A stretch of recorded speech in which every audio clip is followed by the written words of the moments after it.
Welcome to the Private Practice Pro podcast, a podcast dedicated to helping therapists cultivate success.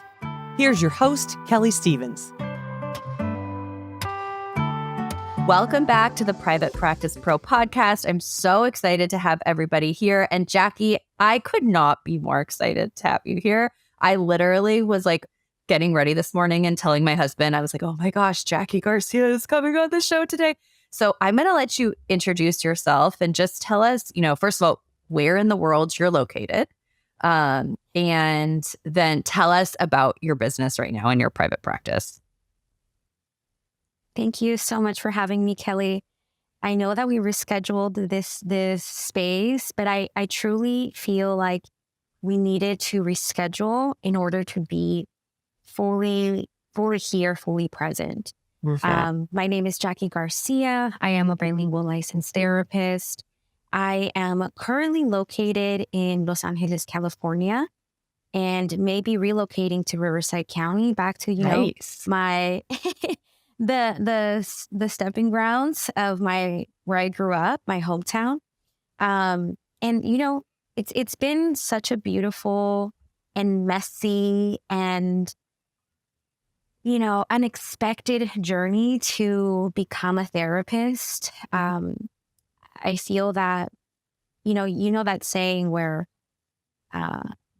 therapy world I didn't choose the therapy world. Therapy world chose me, and I'm here. I'm here really just taking it all in. I'm about to be 30 in March too. So I'm like low-key having like okay, I'm grown, but like I don't really feel grown. I'm 34, almost 35, and I don't feel grown either. So yeah, I'm just going with the flow. But nonetheless, this journey has taught me so much about myself. So even though it is a profession where we serve other people, those spaces have taught me so much about me. Oh yeah, it's wild. Who do you see? Like, who's your target population for therapy usually? Latinx, Hispanic, Latino, Latina, Latine. That has been the population that has been drawn to me.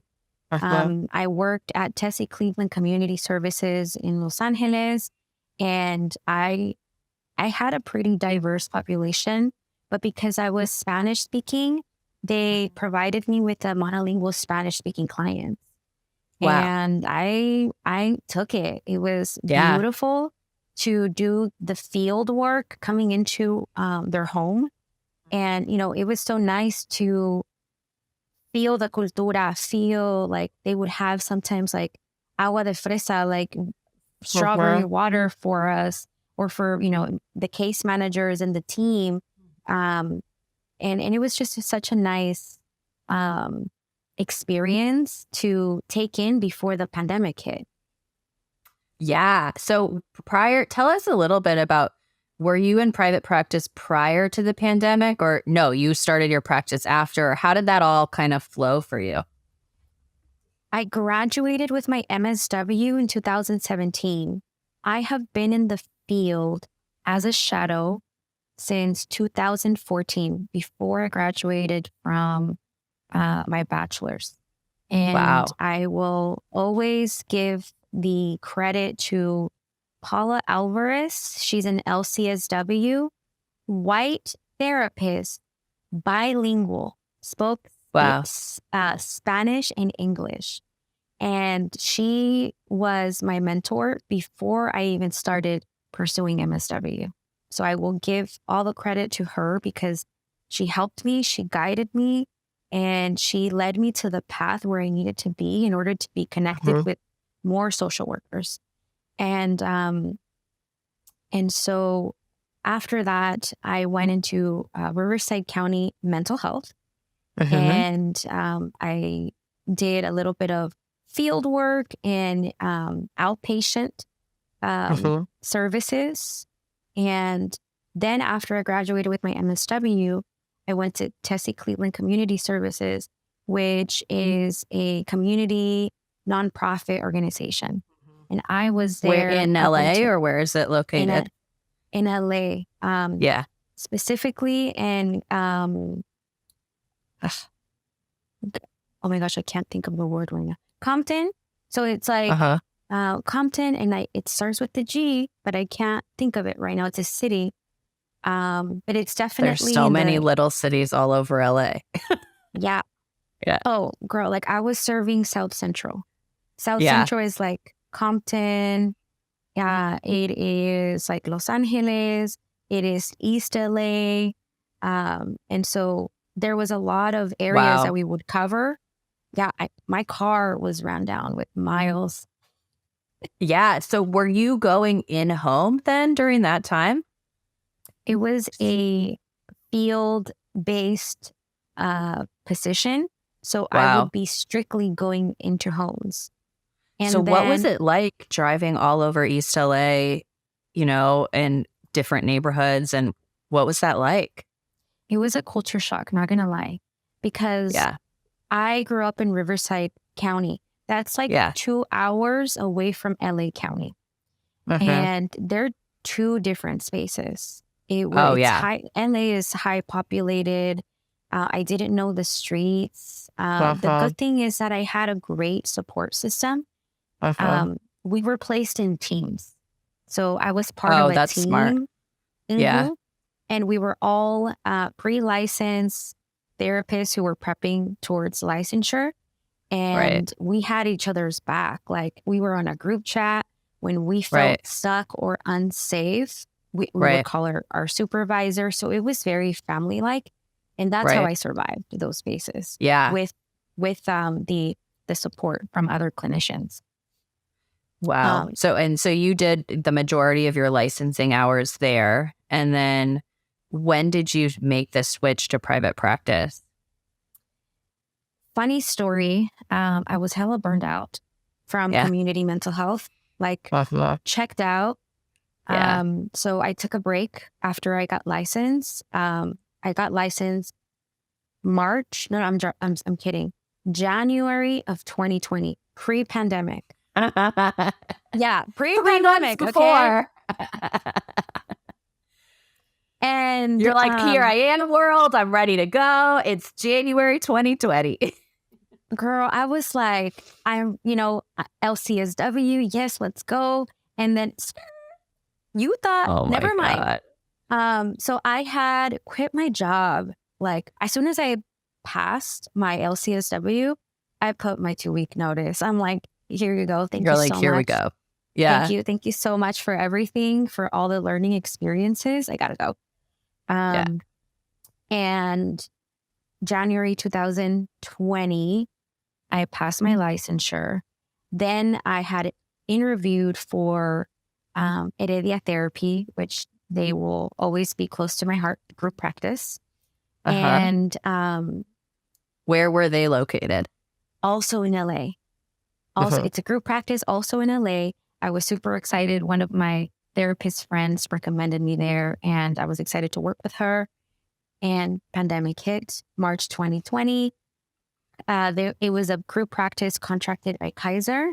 So Kaiser put a hold, and I wasn't hired. Oh, interesting. I wasn't hired. It took a pause because of the pandemic. So I was... That's so interesting. I wonder, because there was such a huge mental health need then. It's interesting that Kaiser took a pause. Anyway, so keep going. Sorry, I interrupted you. I think that they were probably shook by the fact that are we going to have enough money to provide for these therapists? Especially because it was a group practice contracted by Kaiser permanency. Right. Yeah. And so I went into a shift again because I thought I was going to start group practice. I was really excited to start something new. Life was like, no, you need to chill. You need to be still, relax. And I still wasn't relaxed. So I went into social media. So that's kind of what sparked December of 2019. Let's start the social media journey. And then I'm like, okay, this is the sign. This is the sign that I needed. Maybe I'm not meant to be in group right now. Maybe I'm meant to be in social media. And and that's what really started Therapy Lux. I'm grateful for that space. I don't know where I'll be without Therapy Lux. Like, Yeah. it has kept me going as a clinician. It has brought that excitement and joy that I needed to have in my life. Yeah. And it has been able to touch so many of my people, like so many Latinos, so many Hispanics, so many Latinx, Latine. And it's been such a beautiful community, not going to lie. So tell me that for anyone who's listening to this that hasn't followed you yet, you know, obviously we'll tag it and put your Instagram in the show notes and all your social media handles, but maybe just give everyone an overview of what Therapy Lux is, or what, you know, do you know what I'm saying? Give us an overview of the community you've built online. Absolutely. At first, I had no idea what I was doing. So if you even look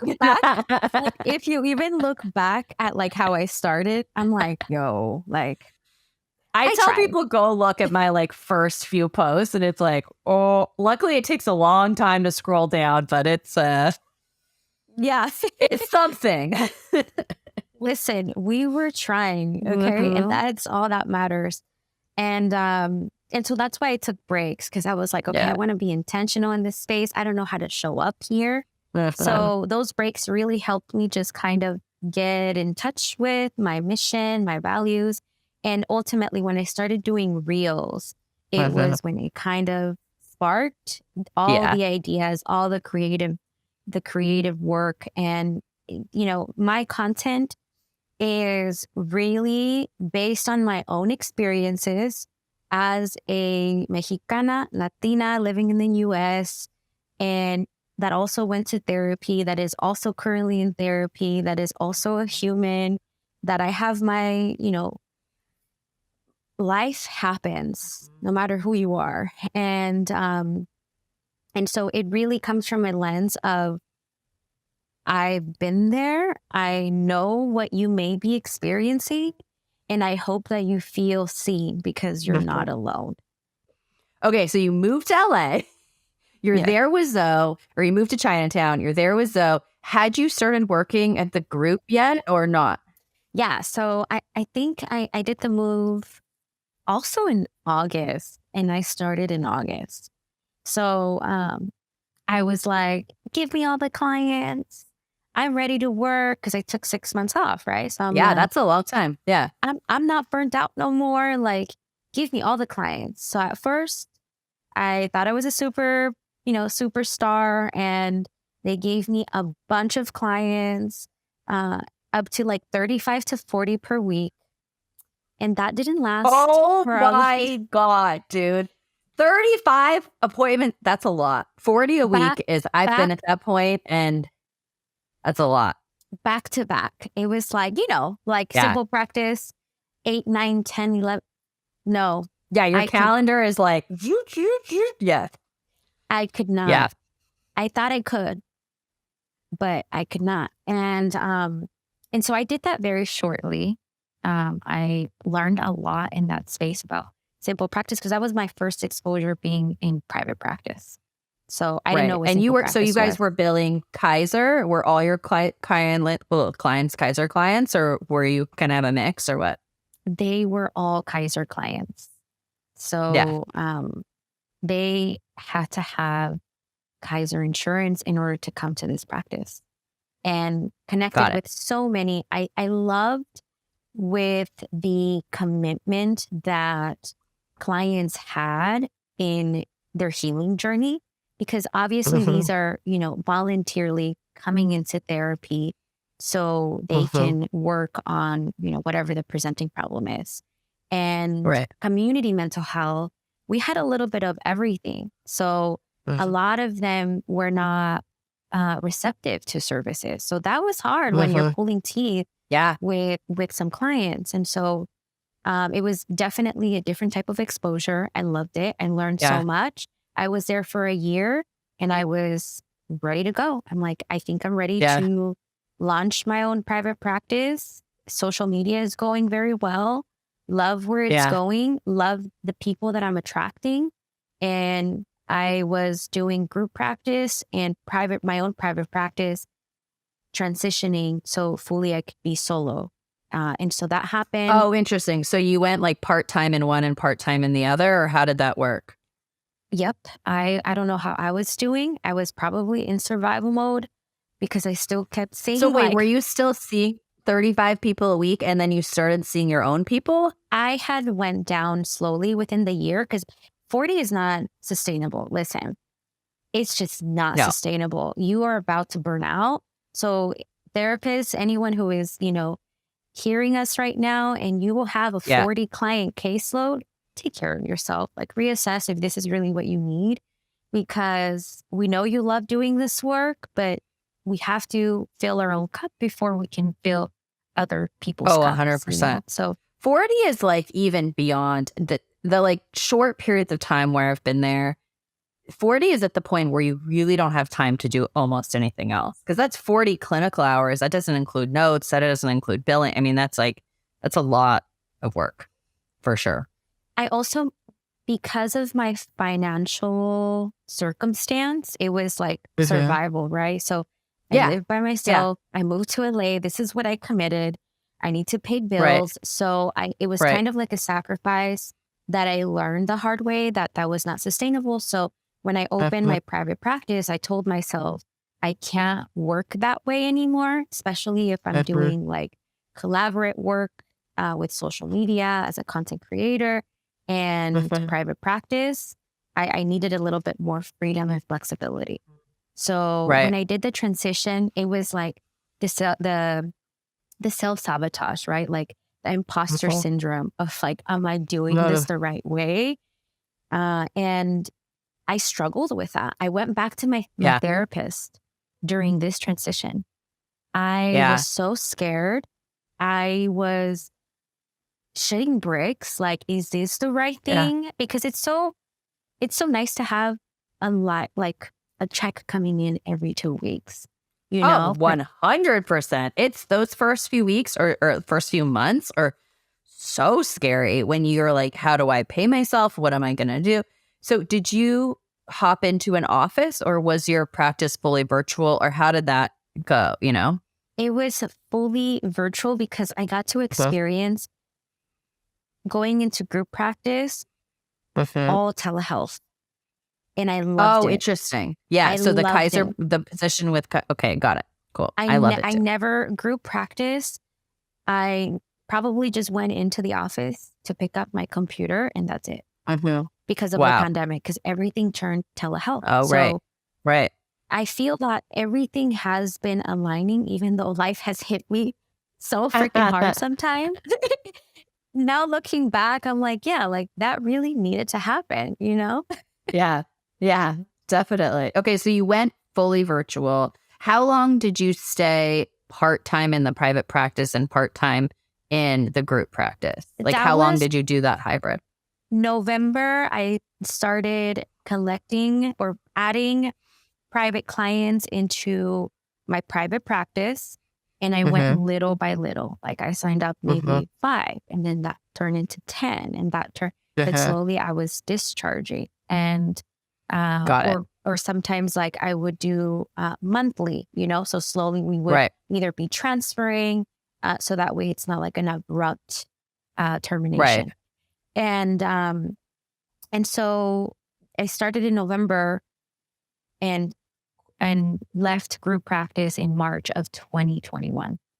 So November. That's a pretty quick transition. Wait, we're in 2023. Okay, hold on. That was November of 2021. I'm sorry. And then March of 2022, I was like, here's my computer. Thank you so much. Wow. We handled, like, I knew if the clients needed to be discharged, they were discharged.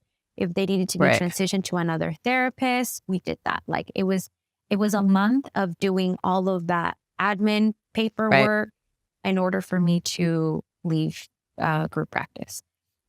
So essentially over the course of 5 or 6 months, you made the transition, right? Yes. And so by the time you got to your practice full time, were you full at that point, or were you still at the point where you were kind of building, or how was that? I was building. So Yeah. it took me it took me like maybe like a full 6 months for me to say 6 or 8 months that I said like, okay, this is my comfortable number. Right. Like this is what I feel like I can take right now. And I don't want to fall back to those cycles of working because I still wanted to do social media. So I found my comfortable number for me. And, but eventually like taking that leap, I did take a leap. I wasn't at a full capacity, but I also knew that I was burned the fuck out. So I needed to 40 sessions a week, dude.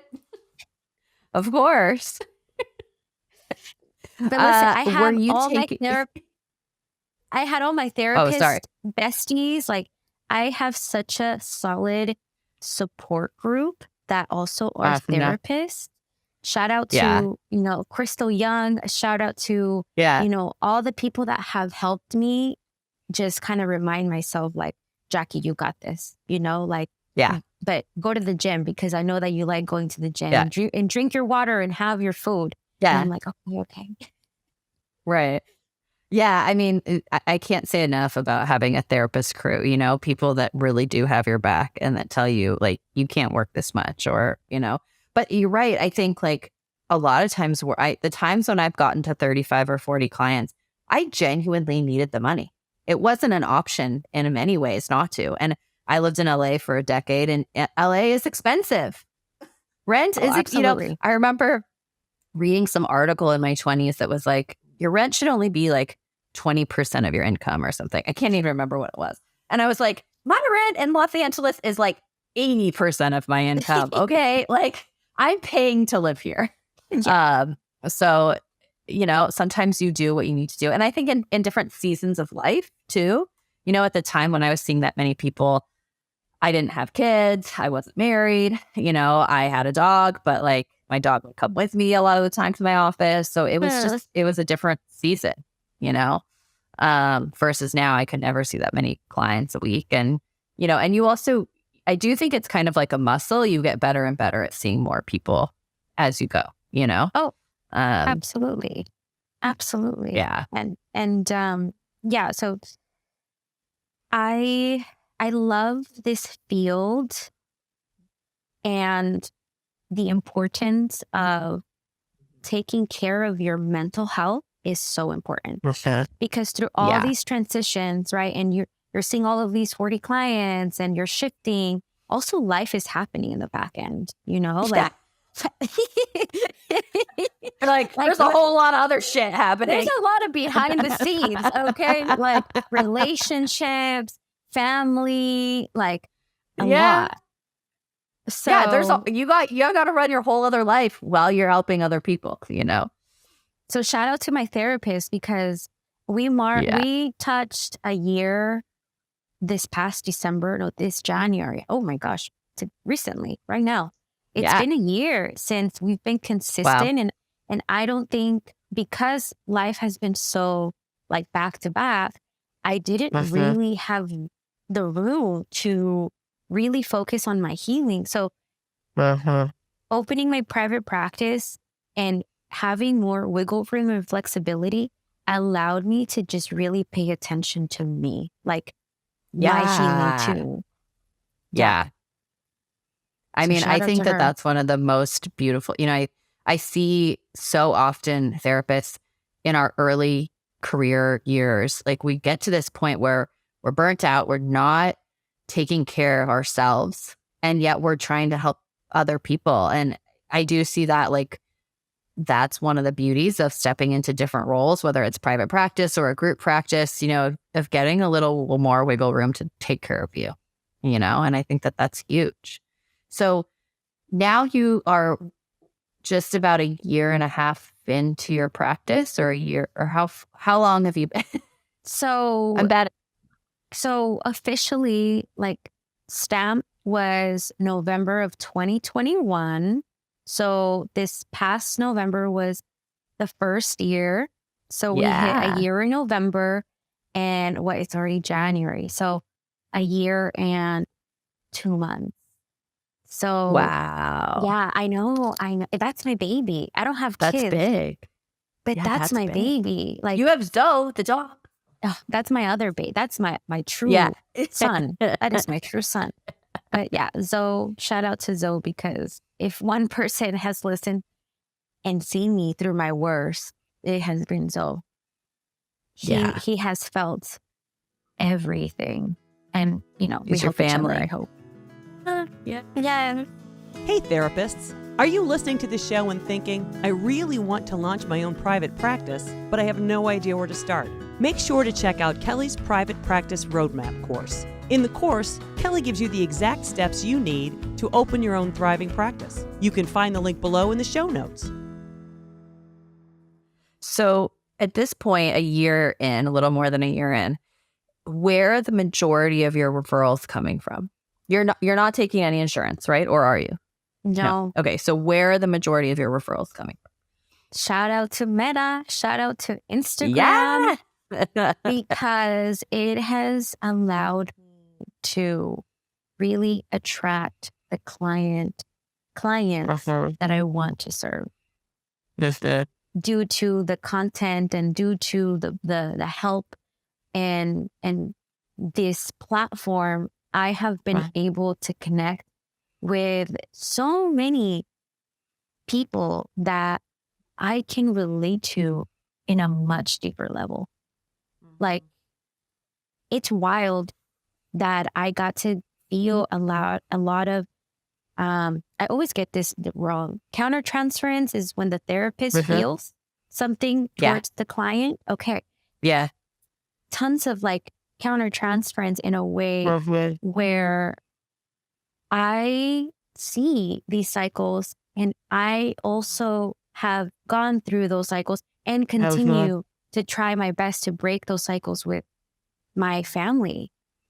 Yeah. Like, it's so interesting that being able to work with the Latinx Hispanic community has allowed me to see these patterns that I'm like, yo, it wasn't just me. Like, this is a thing, like codependency is a thing. Right. Financial trauma is a thing. Like, and it's very deep rooted in many families. So, and the benefit, you get to not only work with your clients on that, but you also put that online in your platform and talk about it, and get to have that wider audience, maybe that isn't coming into the therapy room with you, but is benefiting from your content. Yeah. So shout out to Instagram, because I wouldn't be here without that resource, without shout out to social media, because it has allowed us to have a voice as a therapist. Isn't it wild? I mean, I know, even just in the last, I tell people, pre-pandemic, so many of us were so afraid of being on social media, and, it's changed so much in the last few years. And so let's get back to, we rescheduled this because you were doing an Instagram event, right? So can you tell us a little bit about what that was? Yeah. So Dale Tu is a program dedicated for Latinx Hispanic creators. So they amplified our voices, and we applied back in August of last year, maybe September of last year. And I applied the last day that it was due. And I'm like, you know what? I'm just going to do this for shits and giggles, Like, let me see if I get in. Like, let me see. I'm like, I don't know. I'm a mental health creator. Right. Let's see if I get in. Okay. So tell us, when you say you applied through Meta, or how did that work? It was promoted on social media. So it was I think that what they did was they got a lot of Latinx creators doing the promotional stuff. And I saw it and I was like, oh, let me apply and see if I get in. And that program moved fairly quickly. It was so awesome to get to share space with other Latinx, Hispanic content creators in different fields. I got to meet people that were in the food industry, the fashion industry, acting industry, the singing industry, like the motivational side of it, mental health advocate. So it was definitely awesome exposure to be introduced to that world, because I mean, as you know, Kelley, this was not taught to us in high school. No, no one taught us that. Yeah, like this is not supposed to be like what therapists should be doing. You know, navigating social being on media. Instagram is like 100%. So, did you get together for events, or what was the actual program like? They provided us with resources. They provided us with like seminars. They provided us with a lot of tips and tricks to help us boost our space. And it was a paid space. So grateful for that they were able to honor so many Hispanic creators. And that's amazing. They also threw events for us. So it was really nice to feel seen and to feel recognized by the platform. Yeah. That was only 2 months. Yeah, it was only 2 months. Right. So it was over the beginning of January. We had our last event in January. So but I think this may be a program, depending on like the analytics and the stats, they may continue this program, but no word yet. I don't know. That's so cool. Was there any part of you that was afraid to participate? Oh, absolutely. Absolutely. Because that's a big deal. Like, absolutely. When I went to the first event, I was like, oh, like, I was like, I'm a mental health creator. I'm a licensed clinical therapist. And of course, this is a creator world. People are creators. They are brilliant minds that, they're in athletes, they're dancers. It's just so many. So I did feel like a little bit like, oh, okay, where are the therapists at? Like, where are all the other therapists here? I didn't meet. Let me think. I don't think I met another therapist, and so maybe that's what we need to work on, right? Like that's a need. That where is like a special program that Instagram Meta can provide for mental health professional. Girl, let's tell them, dude. We need to tag them. Sponsor us. Sponsor our episode, Meta. That is funny. Yeah, and I tell people that sometimes. I think that with the rise of like the Instagram, TikTok therapist content creators is very new in terms of mental health, and I often will get people asking, like, do you think it's too late to start an Instagram or a TikTok or a YouTube channel about mental health? And I'm like, no, I mean, this is just getting started. Think about like the DIY space or home renovation, or like think about how many content creators are out there, putting things out there, doing crafts, whatever it is. In the mental health space, there's really not that many of us. Like there's not that many people that are out there putting out content every single day, No, and this is what I think I hear, because obviously, like me coming into social media space was very intimidating. Not gonna lie, like of course, that was so intimidating because I was like, what can I do? What can I not do? What is appropriate? What's not appropriate? Right? Like, how do I continue to protect myself? Right? And so it was a learning curve, but I think the beautiful part of this was that I also built a community through this platform that were therapists and mental health professionals. So we just, clicked and we asked each other, and we just kind of, I mean, this is still a very progressive space. I really do feel that a lot of people are going to be pushed or maybe brought into this field, the mental health field, for the next generations because of how we have been able to pave the way in some way, Like this is all new since 2020. It's really, I mean, I think about that all the time, that the amount of visibility, like when I was in school to become a therapist, or even an undergrad I was a psychology major, there was nothing. like, I remember looking for a therapist podcast or and I mean, there was like maybe a few things, but not like there is now. And there's so much more visibility about this career. And I do think, we kind of have like a little bit of a responsibility. And I think about this in terms of like, there's so many myths out there about becoming a therapist, about like what a therapist should be or what a therapist looks like. Or, we think of like, I always think like we think of like an older person sitting in their office wearing a muumuu, like, and it's not, there are a lot of different types of therapists out there, and you can be yourself and still be a therapist, and that's what I love about seeing therapists on social media is like, there's a space, and you can speak to your ideal client, and somebody who might appeal or I might appeal to might not be the person that you attract to your page or what, like we all have our own little niche, which is really cool.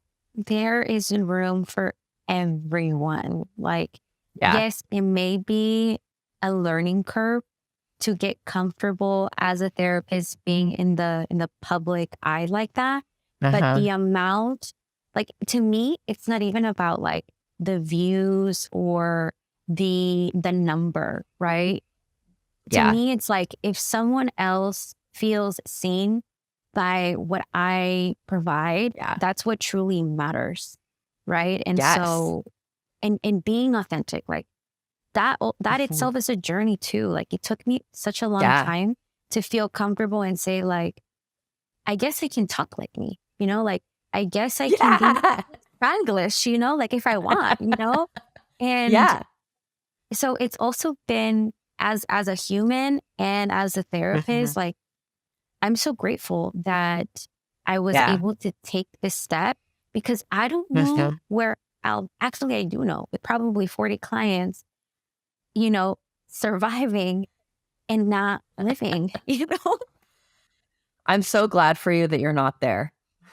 Kelley, I really am. I know that you invited me here, but I'm so curious. Like, tell me about you. Like, you're such a badass. You're doing you're a mom, you're a wife, you got a home. Like, oh my God, dude. How do you do it? What's the secret sauce? Like, I need to know. Coffee. How many cups of coffee? A lot. No, I don't know. I mean, what's the secret sauce, dude? I don't know. I think that I'm not used to having the question being asked to me.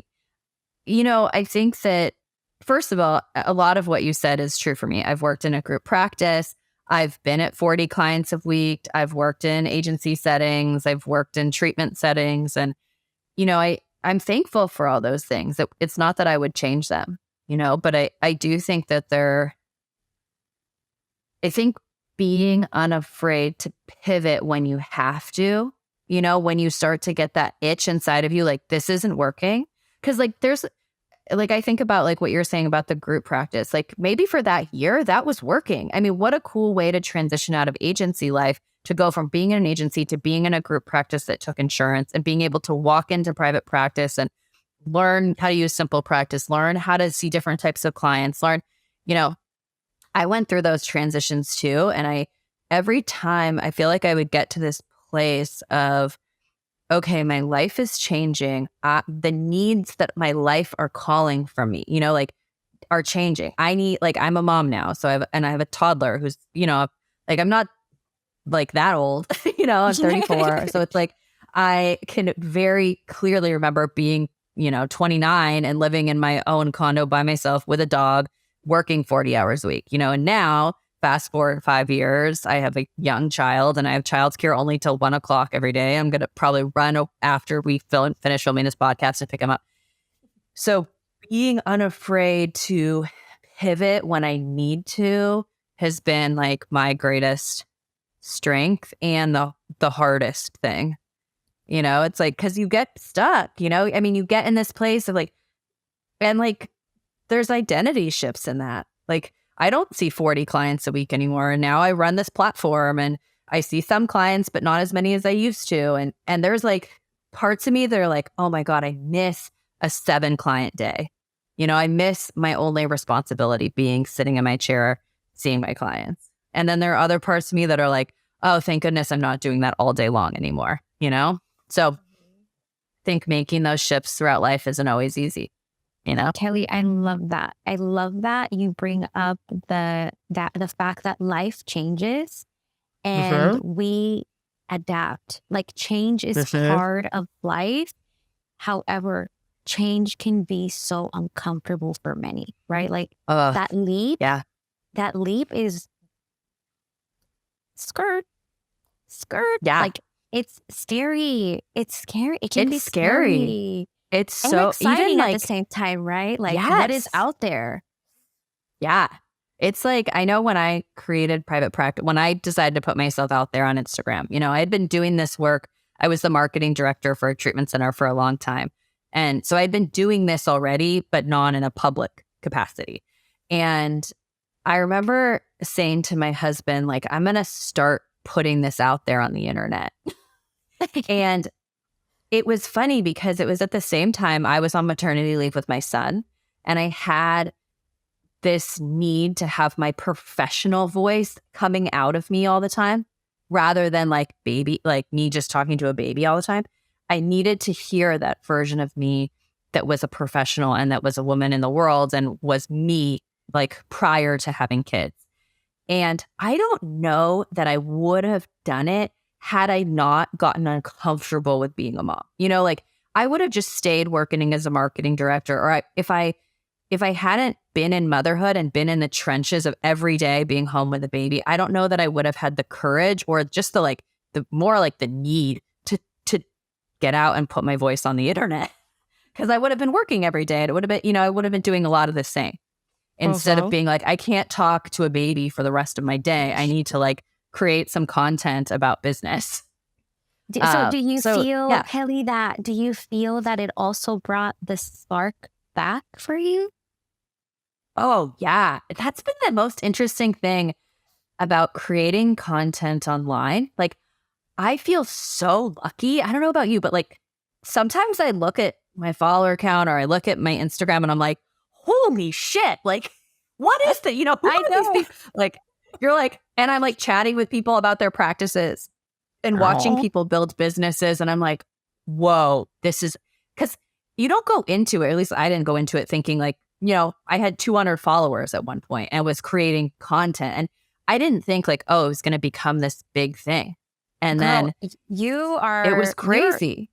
You are so authentic. Like the person that I'm talking to today, it was exactly how I thought it was going, how I was going. Well, like it was literally like, I'm glad. I know. I'm like, hopefully she takes in my reschedule, because I'm like, I hate dude, I canceling. love rescheduling. I love rescheduling. I like have a joke with one of my friends that like my best friends are the ones like we cancel all the time. Cause like, don't you hate it when you like have to show up to something that you're like, this isn't the day, you know? Like I love a good reschedule. And like, also I'm a mom. I have to reschedule like all the time. And you really have to just follow your intuition. Like we cannot, it's only one of us. And you know, yes, we can be superstars, but at the same time, like we also need to learn how to be intentional with like, can I show up and can I be authentic? And can I truly give Kelley what I would normally give? I'm like, no, I would not. Like, I don't want to be burned out showing in that space. Like, let me just take a step back and this can be rescheduled. Like, let's come back to it. Anything. I think like, you know, especially in like, that's one thing I've loved about being in the creator space is, you know, it's always harder to reschedule clients. And I do it if I'm like sick or having something. But like, that's one thing I've loved about being a content creator is like, if I'm not feeling it that day, like, am I going to have to show up later? Yes. But I really try to either be authentic and say, I'm not having a good day. You know, like I'm feeling imposter syndrome. I'm feeling burnt out. Or I try to pause and wait and come back to it, you know? Absolutely. Yeah. Well, what a So beautiful... what would you say would be your piece of advice for anyone who's starting out in private practice? Like, what do you wish someone had told you a year ago? I mean, I think this has been my motto for a very long time, since grad school, actually. Don't suffer in silence. even when like it's okay for you to take space for you and like regroup and recenter yourself. And if you need to take some time, a pause from groups or people or situations, that's okay. But ultimately, we need others to be alive, like we need connections, and we need to practice vulnerability so that way other people really truly know how to serve us too. Because Kelley, you could be like, oh yeah, Chucky's fine, but girl, I'm going through an amazing I'm going through such a drastic shift right now that even just this space, this is all I needed right now, even though life can feel so messy. And you are helping me be here, be in the present time, be in the present moment. So we need people. We cannot do it alone. Right? So don't suffer in silence. Reach out. Yeah. Reach out to others, your besties, your coworkers, your people that are already in private practice. Like I have a group that we all kind of started private practice at the same time. And we just ask each other questions. We send voice memos. Hey, I'm dying. Like, help me. I have the same thing. And I've had all those, slowly over the course of the last few months, recorded episodes with all of those people, because I think you're right. Like having your therapist crew who's really in the trenches with you and who really is like able to hold that space of like, I messed up in session today, or I'm seeing too many clients, or, I find what we end up talking a lot about is like, oh my gosh, this thing happened with my partner, or this thing happened with my parents, and now I have to show up as a therapist, and I don't know how I'm going to do that today, and having those people that you can bounce those conversations off of is, I really think, like the most important tool that I have, Absolutely. Absolutely. Yeah. Wow. We are here with the help of others, of relationships, of situations, of, like I was the one thing that I was working with my therapist last year was the practice of gratitude. And at first I'm like, I'm grateful for this. I'm grateful for that. But I truly didn't know what that meant until like, it's true. Gratitude is a practice. It doesn't happen overnight. It's a shift that you internally do. And you have to go through shit in order to truly feel like how to practice gratitude. It is when you really when you hit rock bottom that you're like, oh shit, like I'm grateful for this. I'm grateful for Zoe. Yeah. I'm grateful for, my parents. So my man, I feel like Zoe needs his own Instagram. He has. Just saying. At Zoe the Cork. I'm not very... All right, we're going to tag him. We're going to tag him in the show notes. Because Zoe has been like guiding light in this episode, Yeah. I feel he is truly like, when I got him, I was going through an emotional roller coaster, and I love corgis. I just love corgis. But I didn't know that some of them can be aggressive, that some of them can be feisty. So I'm like, please, let me just have someone that kind of mimics my personality. Like I could be feisty, but I'm also nice. And and Zoe is truly like my twin. Like, he's my twin. Like, I don't know where I would be without him, because he has really been through it with me. He really has. I love it. Well, we're gonna tag Zoe in the show notes. we're gonna blow up Zoe's Instagram here. And Jackie, thank you so much for being here today. It was so fun to get to talk and just like finally sit down and have a chance to really hear your story. I just really appreciate it. It's always funny when you meet people through Instagram. I feel like I know you because I like follow all your stuff all day, So thank you so much for being here. I really appreciate it. Thank you so much, Kelley. You really made this conversation so easy for me. And, I hope that with, the topics that we spoke today, that we also touch many people and we make them feel seen, like you're not alone. Life gets sus sometimes and we got to keep going, We You could be in our crew. Yeah. Yeah, like let us know. Let us know when you're struggling. We got you. Yeah. Send us a DM. Yeah. This podcast is sponsored by Simple Practice. I've been using Simple Practice since 2016, which has helped me run a smooth and profitable private practice over the years. It has simplified everything from scheduling to billing, giving me a better balance between the work I'm so passionate about and the family time I'm not willing to miss out on. Check out the episode notes to get a free 2-month trial of Simple Practice, my preferred all-in-one HIPAA-compliant solution. Hello, everyone, and welcome back to my favorite segment, Ask Kelley Anything, where you can ask any of your burning private practice questions. So without further ado, I'm going to play today's voicemail. Hi, my name is Jessica, and I'm actually a pre-licensed therapist wanting to start building my own private practice. Awesome.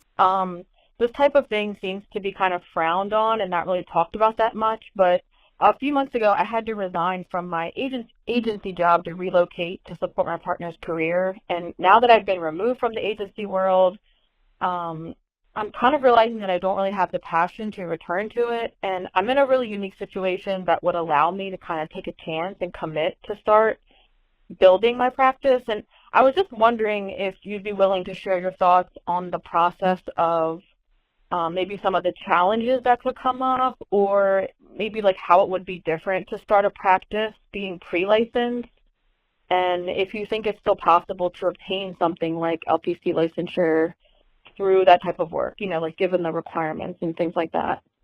Okay, well, thank you so much for listening, and thank you for starting this podcast and for all the knowledge that you share. You have impacted my life way more than you know. Okay, bye, thank you. All right, so this is a really great question. And of course, as many of the questions are on this podcast, there's not a good answer to this one. So the first thing you want to consider when opening a private practice is the state that you are licensed in. So every single state has different rules and regulations about pre-licensed therapists starting private practices. So let me give you some examples. Some states say that pre-licensed therapists cannot work in private practice at all, whether they are supervised by somebody or not. Other states say you can work in a group practice with a supervisor, but you cannot own your own business. And other states say, yes, you can go ahead and own your own business so long as you still have supervision. As far as I know, in every state, you still have to have supervision, regardless of the business structure. So that's the very first thing. And because this is a national podcast, my number one piece of advice is to call the licensing board in your state and find out what the rules and regulations are. Because if you're in a state where you're not allowed to be in private practice, or where you have to be in someone else's practice and you don't follow the rules and regulations, you could risk not getting those licensing hours. And certainly you wouldn't want to get to the end of this process and find out, oh my gosh, my hours don't count. That would be truly, truly heartbreaking. So first, call your state licensing board.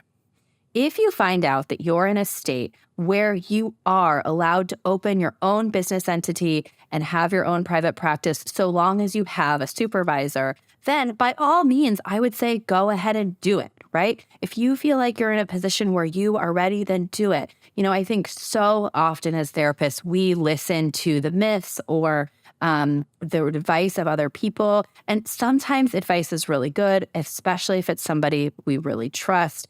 But if you feel like someone is speaking out of their own scarcity or their own projection, then it's not good advice, right? And only you can answer this question of, do I feel ready to take on the challenge of running my own business? If you do, then I think you should go for it. I really break down this whole process in my online course, and it gives you every single step for doing it. And so, second step you could do is you could take a look at that course and really look at kind of what it takes to run your own business and all the steps they give you, and ask yourself, am I in a place in my life and in my growth and my development as a career and my career development as a therapist where I feel like I can take this on? And if you do, then I would say go for it.